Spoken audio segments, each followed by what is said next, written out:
Hey everyone, it's Callum from Cagefront here. Welcome back to the channel, and if you are new here, welcome to the channel. We're going to be predicting and breaking down every single fight on UFC Fight Night, Henry Cejudo versus Yadong, which is taking place in Seattle. And even with all the torture that Seattle has gone through, having 7 cancelled fights, this card is going to bang. It is stacked from top to bottom, and honestly, it's on par with, if not better than, Adesanya versus Imavov Fight Night, and that had oil money with it. So honestly, very impressive, and thank God it's not in the damn Apex as well. At least we're shortening a little bit on the Apex cards, it seems, this year, and hopefully that's going to stay that way. Now, we have got Cejudo and Song, who desperately are needing a momentum swing. If Cejudo loses this, most likely retirement, and Song, he has done well in the UFC, and he's not that young kid, like 22-year-old kid now. He's 27 going into 28. He needs to get that momentum through if he's going to try and get the title and hold it for a good amount of time. And then we've got Brendan Allen versus Fluffy Hernandez for a very rare ground-based middleweight fight, which is going to be very fascinating as it's a rematch as well. And then we have Brazilian killers in Matsumoto and Silva coming to deliver the goods, and so much more in this card. So without further ado, let's get into the first fight of Modestas Bukauskas versus Raffael Cerqueira. So we clearly didn't get to see a lot of Cerqueira, as he got absolutely minced by Ibo Aslan in his debut, who is further up the card, who we're going to get into, and I think he's going to have a good fight. Now, when we look at Cerqueira, I mean, he just got bum rushed. He got bum rushed completely, which makes complete sense against Cerqueira, who is a long-range fighter. He loves kicks. He loves the kicks to the body. He mainly likes to just cut down his opposition and then finish them when the damage is already piled on. So he's got that high output there. He loves kicking at range. He loves just picking apart the body and the legs as well. And he's very light on the feet. He's very dynamic, and he cooked a guy named Evanilson Diaz on the regional scene with a spinning elbow. So he's got like spinning elbows in there. He's got good heel kicks. He just loves spinny shit in general. So he's definitely got the tools there. Now, when it comes to winning this fight, I mean, he seriously needs to. I mean, if he gets finished in this fight the way that he did in that first fight against Aslan, he could get cut already, because I mean, he's just showing that he's not the caliber of the UFC, which I think he is. He just needs that opportunity, and I think there's more of an opportunity within this fight to make that happen. But Modestas Bukauskas, I'm going to say that he is probably going to win this fight. Modestas Bukauskas, I mean, we look at him, he's 3-1 in the UFC on his second UFC stint. I mean, he's coming off a Prachnio submission at UFC 304, which he did look very impressive in. Granted, they did have back and forth when it came to the striking. They did get in some pretty heated exchanges, but he is improving, and that's the main thing. He's a switch stance fighter. He can switch it up very well. I will say his chin is a little high, but what's really going to take him out is a guy that's like a one-hit killer, which Cerqueira isn't necessarily that real one-hit killer kind of guy. He's someone that kind of builds up on it. And Cerqueira, I just don't think that he's going to be able to get that done. Like, when we look at Bukauskas, he's got very good straight strikes. He's got the reach advantage here as well. And the biggest thing that I like about Bukauskas in his just rebirth of his career is the fact that he is executing takedowns, and he's showing a submission-based game as well. So it's something more to think about that Cerqueira is going to have to think about. Now, Bukauskas, when it comes to that striking, he is just naturally the better striker. He's a better pedigree. He's just more credited as well. And I do believe that he is going to be able to get a decision win here. I think it's going to be a unanimous decision. I think Cerqueira can land some pretty nice shots, especially in the first round, because that's when he does get off. But Bukauskas, I think that he can drag him deep, take the second and the third round after a bit of an exchange in the first round. I can see him weathering the storm, getting through second and third round, taking those for a 29-28 unanimous decision. Moving up the card to Mansur Abdul-Malik versus Nick Klein. Now, you got to give it to Nick Klein, man. He's having back-to-back short notice fights. So his Dana White's Contender Series fight was on 8 days notice. And now he's saving this card because, I mean, saving this fight is realistically saving the card in a sense, because this is going to be a very good fight for starters, and the card does not need to lose any more fucking fights. So credit to him, honestly. But looking at him, I will say, in terms of a positive, I mean, he had that fight against Gerardo Souza in Dana White's Contender Series, transitioned to the back fantastically well. He's got the grappling there, definitely the best part of his game. Cinched in the rear naked choke with no hooks as well. So very good transitionally, and trusts in that submission-based game that he's got. But this is not going to be the fairy tale ending that he had in that fight in this one. Just no chance. I mean, Abdul-Malik, I mean, he is a very tough opponent to go up against in general, let alone on short notice. Now, this guy is a very good, just top prospect. He is someone that is going to be very good in the UFC. I'm saying it now. He just, I mean, in this matchup specifically anyway, he just shuts off Klein's game, because Klein is not comfortable on the feet. He loves to level change when they get in close and utilize the grappling, which he's very good with. But the strength difference here between the two of them is extremely noticeable. I mean, Malik is very physically strong with a lot of momentum. He's undefeated. He's got KO power in his hands, his kicks. I mean, he applies consistent pressure, and he trains out of Body Extreme Couture. So he's got Eric Nixick there, who trains obviously Curtis and Strickland. We'll see how Strickland goes, but he's got no shortage of 185 training partners over there. So, I mean, there's just positive on positive for him, and the strength and power difference here, along with it being short notice, it's got to be a KO TKO finish for Malik. I think it's going to be in round one in a flurry when Klein does not have that strength and ability to get Mansur down. It's done. I mean, he's just too powerful, too strong, too defensively aware as well. He's going to run through Klein in this fight. Moving up the card to Ricky Simon versus Javid Basharat. Now, this is a very interesting fight, because we have Ricky Simon, who has faced killers in his career and is definitely the more experienced. I mean, he's a former top 15 fighter.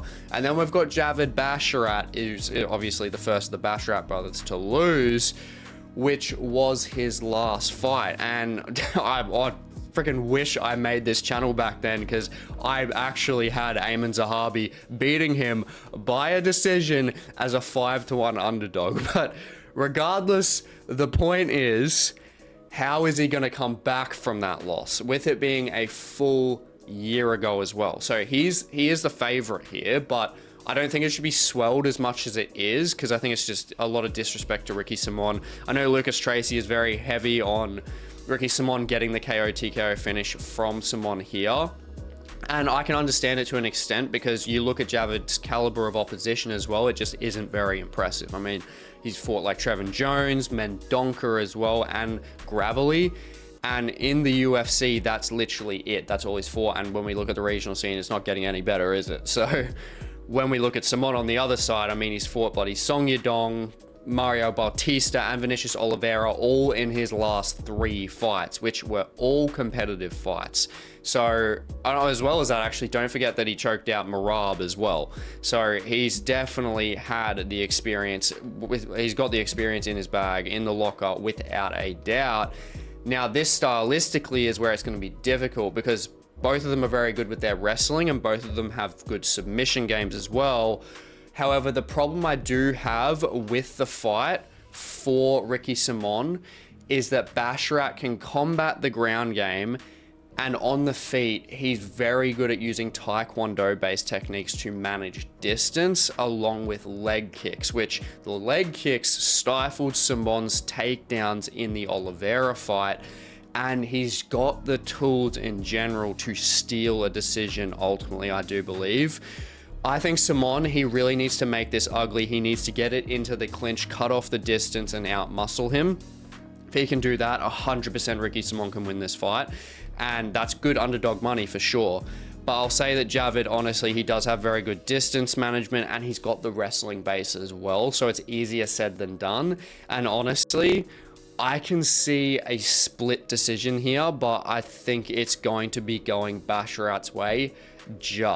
I can honestly see First round, Javid Basharat just really getting off when it comes to the volume. He usually starts off very, very active, very aggressive. And I can see him winning that first round. I think the second round, Ricky Simon, he does come back, puts on more volume, but I think it's going to even out when it comes to that, and that's where the split's really going to be. It's going to be a swing round. And the third round, Simon, especially with the cardio difference there. I mean, he's fought 5 rounds before.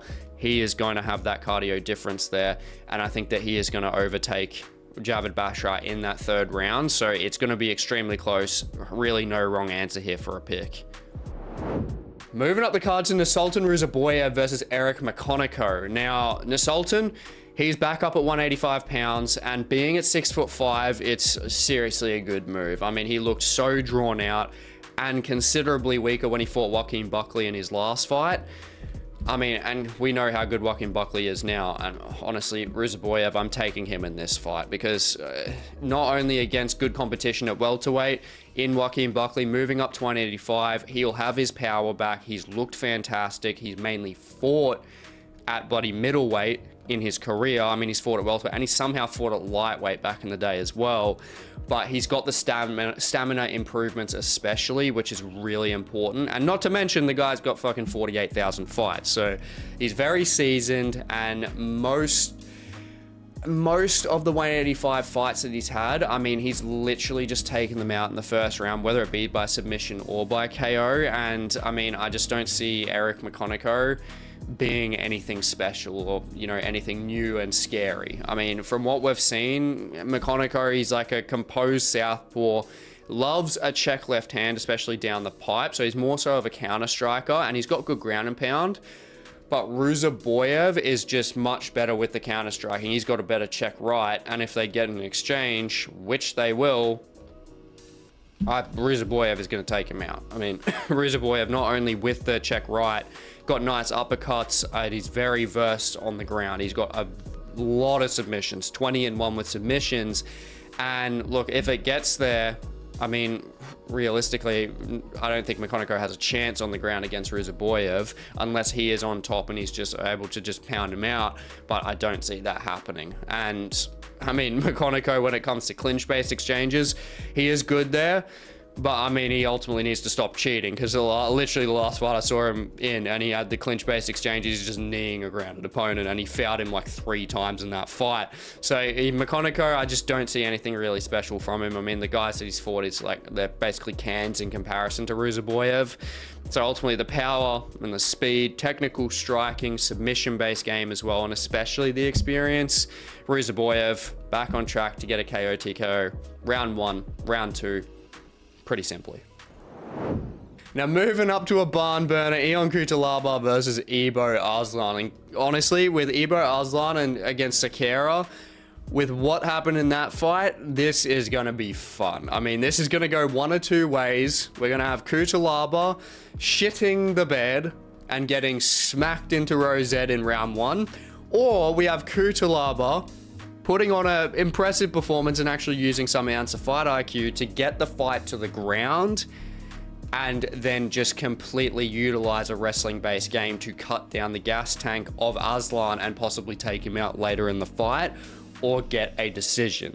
Now, those are our options, and look, I know when we look at Aslan deeply, when he fought Takali isn't like the most fantastic in the wrestling department, especially compared to Cutelaba, but he had all 8 takedown stuff by Aslan in that fight, and I'm not a big fan of Cutelaba's fight IQ. He is supposed to wrestle, and he strikes, and when he's supposed to strike, he wrestles. His fight IQ is not the greatest, and it's definitely not the greatest on the back foot.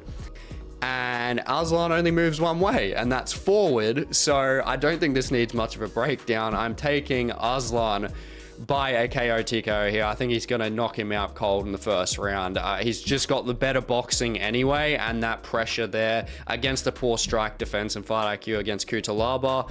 Cutelaba's getting slept in the first.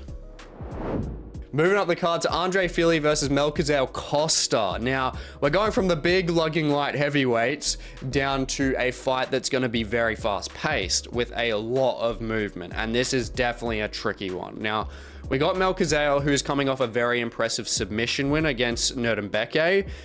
after getting brutally finished by Steve Garcia. So he's got some momentum back. You know, he's got that will to really come back, which is great.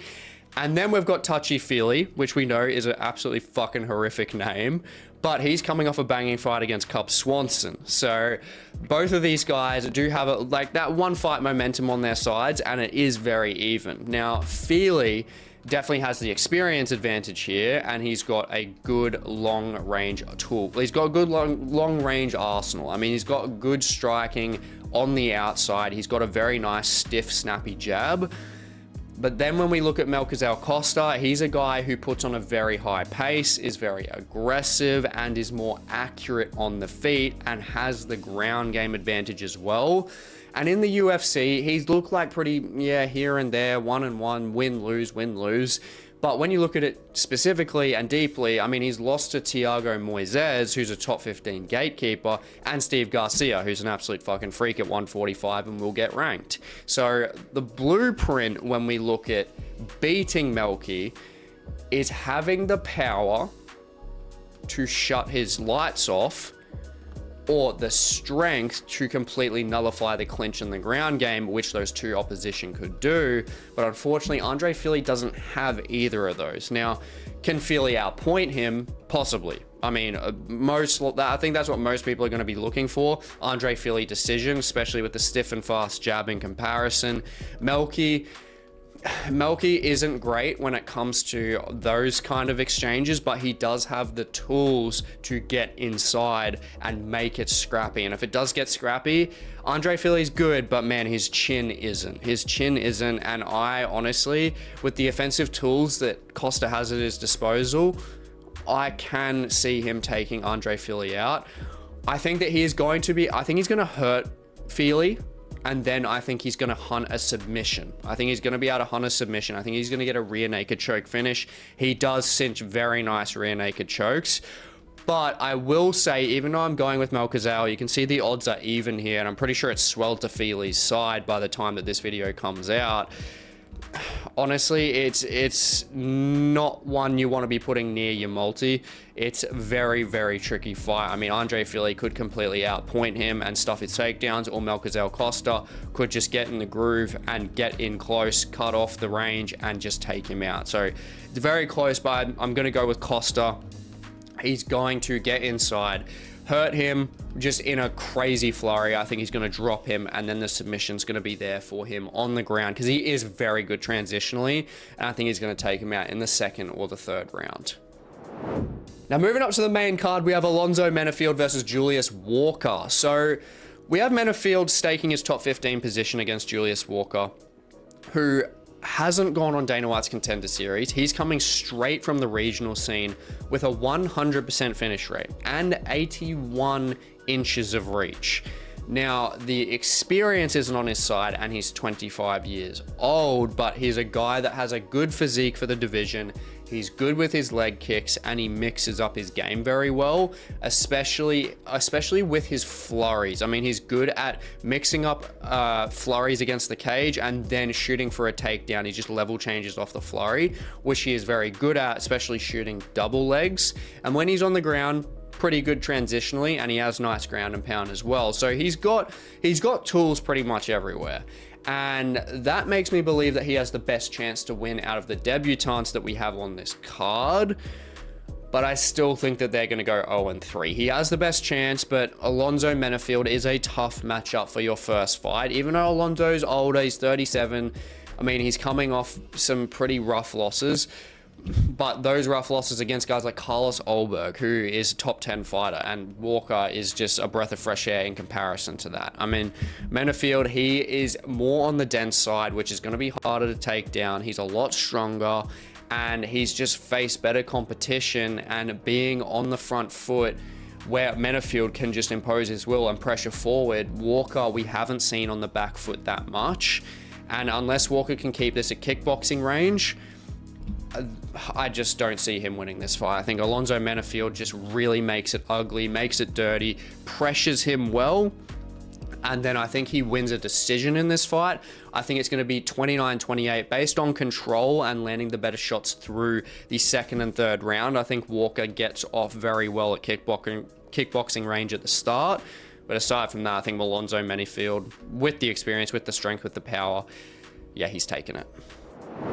Moving up the card to Gene Silva versus Melsik Baghdasaryan. Gene Silva, the fucking menace, is back. And honestly, he's my lock of the night, without a doubt. I mean, Gene Silva is top 15, ready to go. The guy should fucking be in the top 15 right now. He's back-to-back taking out Charles Jourdain, who is very hard to take out, and Drew Dober up a weight class with ease. Made him look like a bloody pool of just death. I mean, Gene Silva is a scary prospect on the feet. Absolutely fantastic timing with his boxing, amazing head movement, and has a ground game offensive threat that, I mean, he can utilize if he needs it. And the guy, like, I'm probably gonna say, I mean, he's just like Justin Gaethje with like better fight IQ. He's just danger. That's really what we're looking at with him. Now, Melsik is naturally the bigger guy of the two. He has a high output and fights out of southpaw. So there are tools there that can be utilized that, you know, can stifle opponents. And he's gone 4-1, but the guy barely ever fights. And he's fought no one of Gene Silva's pedigree in his career so far. And I'm gonna, like, because I'm not just trying to rant about Gene Silva here. Melsik is good at setting up like his kicks. He's very good at setting up his left power kick from southpaw with his lead right hand, with the jab. So the best chance he's got is feinting the lead to the body and going upstairs with a head kick to try and just take Gene Silva out.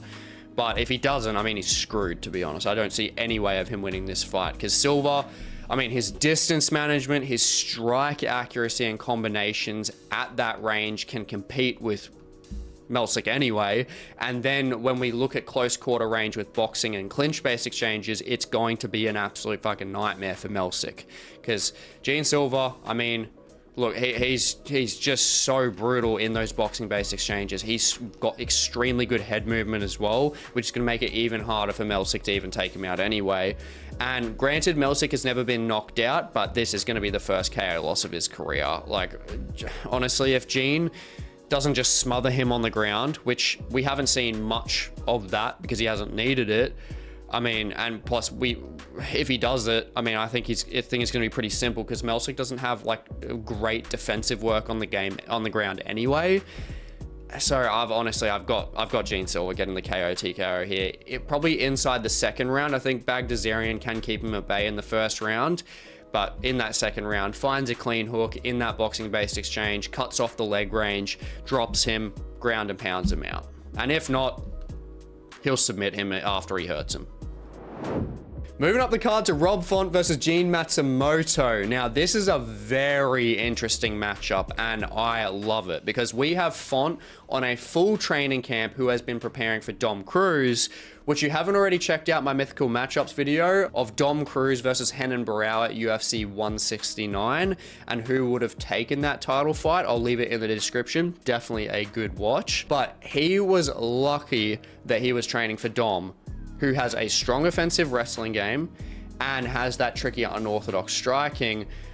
Because when we have Gene Matsumoto now, I mean, Gene Matsumoto, I mean, he is a very exciting prospect, and he's a guy that uses a ground-based game as well. So Rob Font, I assume, especially against Corey Sandhagen and beyond, he's been working on that wrestling, which would bloody hope so for his sake. Now, when we look at Gene Matsumoto, I mean, extremely exciting prospect, definitely deserves this opportunity. When he fought Brad Katona in his last fight, I was sold. He had an amazing war with Brad Katona. He looked fantastic, especially for 25 years old. He's undefeated at 16-0. And look, both of these guys can strike. They both have, you know, similar outputs, similar accuracy as well. But we know Rob Font is the more fluid boxer of the two. Rob Font is a very good boxer, especially with that straight base striking. But if this wasn't at a 140-pound catch weight to help Gene, I would be a lot more confident in Font, especially piling on volume in the third round. But the big question in this fight like any Rob Font fight, is can he stop the ground game assault? And can he stop that from Gene Matsumoto? I don't think he can personally, and that's down to Gene having the striking threat on top, similar to Corey Sandhagen, where he can threaten there. He's got a great 3-2 combination to cover distance, and is great at using it to set up those takedown opportunities just like Corey did. And after that Cantona war, I've got to ride with him, honestly. If he stays on the feet completely, I could see a decision from Rob Font, just like he did against Kyler Phillips, but Gene will get this to the ground, similar to Corey Sandhagen as he did, and drown out Font probably in the early to the mid rounds to win 29-28. And I can see Rob Font turning it up in the third. Gene Matsumoto does slow down a bit, and I'm most likely he is going to slow down a bit in this because of it being a short notice catchweight fight. Now, that is going to send Gene Matsumoto from unranked all the way into the top 10, which is deserved. He can definitely hang with the top 15 fighters in bantamweight. Now, moving up to the co-main event, we have Brendan Allen versus Anthony Hernandez, and this is a fantastic co-main event. And it's definitely a rare one for the division because we have two of the only real ground game artists, bar Hamzat, in the division, and this is a rematch because both of these guys fought each other for a 5-round middleweight LFA title fight back in 2018, which Fluffy Hernandez won by unanimous decision. And I think it's going to repeat itself the exact same way here. However, this is not 5 rounds like their first fight. This is going to have a much faster pace, and the transitions on the ground are going to be fucking all over the place. They will I think they'll both most likely like stalemate each other, I reckon. I think the big concern is making sure Fluffy doesn't give up his back, which isn't happening unless he gets hurt really bad.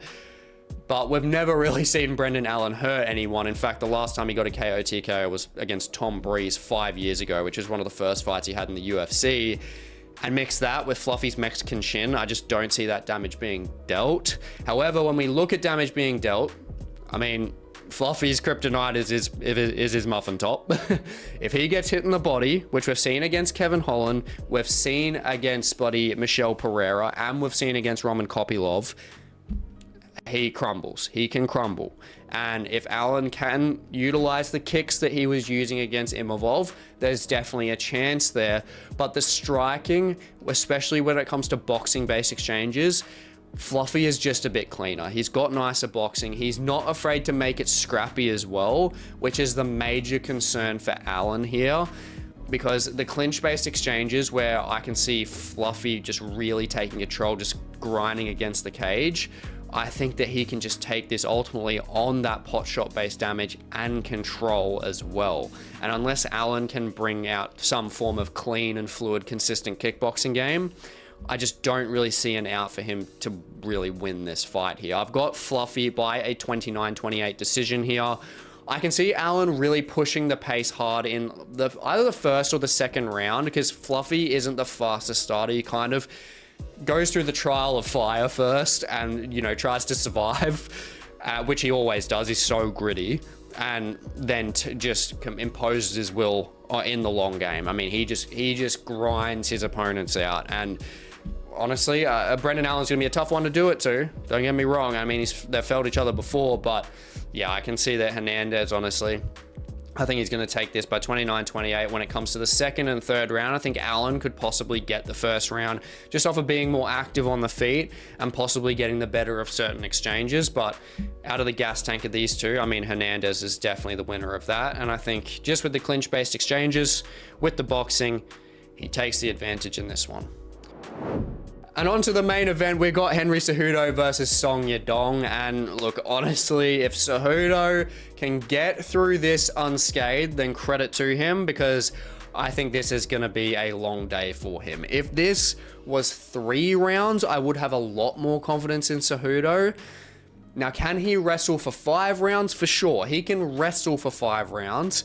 Can he time his wrestling correctly and consistently against the strike speed, KO threat, and well-improved takedown defense of Song Yadong? I do not want to count on that. Cejudo is 38 years old now and is facing a hungry 27-year-old who has so much more to gain off of his name than he does off of Song's name, which is even more motivation. And I think this is going to be a nail in the coffin for Cejudo making his return and his career in general. He's gone 0-3, coming back, and Song stylistically is very dangerous for Henry and the most dangerous out of the three that he has fought. Henry literally has to maintain control over Song Yadong for 25 minutes because on the feet, he just does not have the speed to match and the power as well for that matter anyway. He's got, I mean, Cejudo has got like great leg kicks, which we know back when he fought Dom Cruz, stifled Dom Cruz's movement with that. But I mean, that's really the only tool that I can see that could be an advantage here. But even when it comes to this matchup stylistically, I mean, it's not going to be as impactful against a guy like Song Yadong, who often plants and throws. He doesn't have a lot of movement anyway. And on the other side as well, Henry just, I mean, he has to be careful of Song's offensive takedown threat as well. He's got that in his locker too, and he's 3-0 with submissions. And well, I mean, we look at Song Yadong in his last fight, and he took Petr Yan, a prime Petr Yan, to I honestly, basically a split decision. I mean, it was so competitive. Won that first round against Yan, completely fucked his leg. I mean, Song Yadong is, I can see why he's a favorite here. And I mean, there's a lot of people in the MMA space saying like, Cejudo, he's just more experienced, he's more of a veteran, he's got this. Honestly, I mean, if Cejudo wins this, I will be shocked. I mean, Cejudo, he's a great fighter, but 38 with the style he has, nah. Song is taking this. I mean, look, granted, Henry's got a bit of a reach advantage and statistically is more accurate on the feet, but he will either have to control or push Song on the back foot the entire time. But over 25 minutes, sorry, Triple C, Song is going to find the mark. He's going to find the mark. I see him getting the TKO finish around the third, most likely the third or possibly the fourth round. I mean, Henry has come off a very long layoff through obviously his prime years, and he's come in to fight two guys who are not striking threats in Aljo and Merab. And at 38 years old, fighting a striking threat with that much speed, who's 11 years younger, it's a recipe for disaster stylistically. This will most likely, honestly, be Henry Cejudo's last fight, and it's going to go off with a bang, but exactly in the way that he does not want it. Now, looking at the fight card awards, kicking it off with fight of the night, I'm actually going to give it to Andre Fili versus Melquizael Costa, because when it comes to these guys, I mean, it's a very even fight. And look, it can go pretty much anywhere. I mean, Andre Fili on the ground, he's not a slouch or anything like that. And I think it's going to take him getting hurt to find that submission for Costa. But Melquizael Costa is someone that's going to really have to dig through and get through the jab and the distance management of Fili. So I think it could be made very scrappy. And Melquizael Costa just really isn't in any boring fights.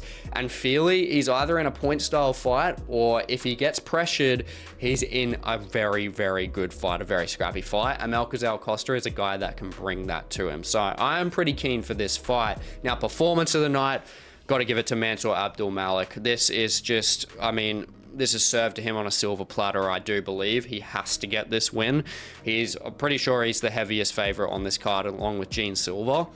And honestly, just the KO power threat he has, the physical strength, the wrestling, even the submission-based game as well, and defensively on his side. There's just pro on pro on pro for this guy. He is very, very good, and I'm keen to see what's next for him in the middleweight division after he disposes of Klein. Now, moving on to fighter to watch, I got to give it to Gene Matsumoto. I mean, honestly, taking this opportunity to get from outside the rankings at a catch weight at 140 pounds, very short notice against a guy like Rob Font is very, very tricky to do, very hard to do, and takes a lot of balls. And Gene Matsumoto, honestly, he's one of the prospects in the UFC in general I am very hot on at the moment. He is a very good fighter, very well-rounded, young, definitely young, but I mean, he's fighting like he's honestly 6 years older than he is. He's very, very good for a 25-year-old. Great submission-based game, good timing on the wrestling,